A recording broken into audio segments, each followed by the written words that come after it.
Marian Stepczynski, vous êtes un fin connaisseur de l'économie genevoise. En rédigeant l'étude sur les artisans de l'économie genevoise, qu'est-ce qui vous a le plus frappé?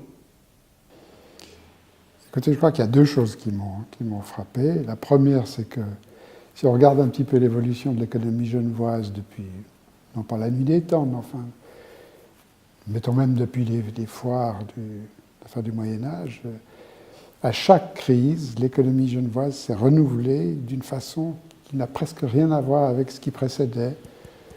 Il y a eu l'arrivée de l'horlogerie après les indienneries qui ont disparu. Ensuite, si je remonte moins loin dans le temps, vous regardez ce qui s'est passé après les deux guerres mondiales. Vous avez l'arrivée de tout ce qui est la Genève internationale sur le plan gouvernemental.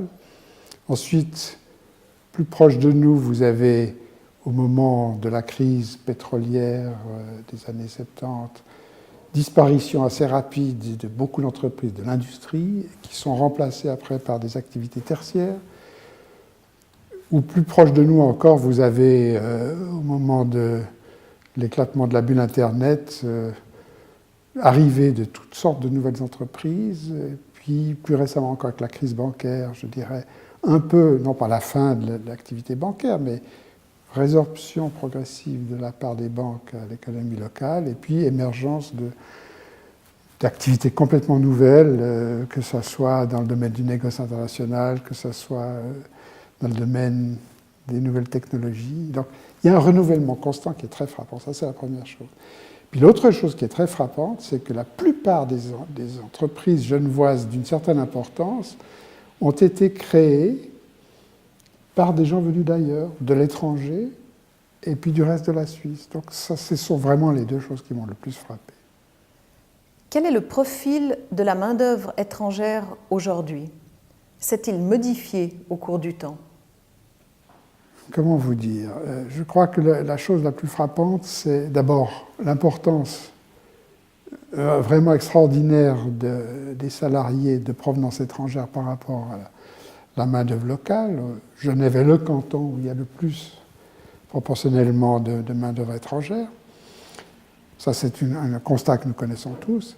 Ce qui est ensuite très particulier, c'est alors que peut-être à différents moments de l'histoire, l'immigration étrangère était surtout le fait de personnes qui venaient dans l'industrie du bâtiment, dans des activités relativement basiques.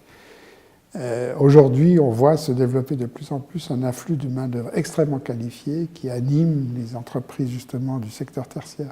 Ça, c'est vraiment le plus frappant, je trouve. La dépendance de Genève à la main-d'œuvre étrangère est-elle un cas unique?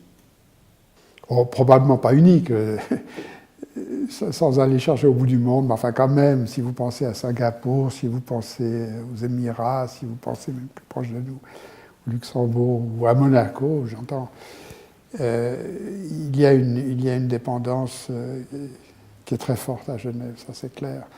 Mais c'est une dépendance qui est un peu dangereuse aussi, parce que notamment lorsqu'on voit se développer des multinationales qui attirent beaucoup de main-d'œuvre très qualifiée, on se dit il ne faudrait pas que Genève les perde, parce que si pour des raisons de dégradation de l'environnement, fiscal notamment, ces entreprises quittaient Genève, quand même presque le quart du produit intérieur brut genevois, si on peut le qualifier ainsi, dépend des multinationales étrangères. Si ces entreprises, avec leur personnel, quittaient Genève, notre économie flancherait. Ouais.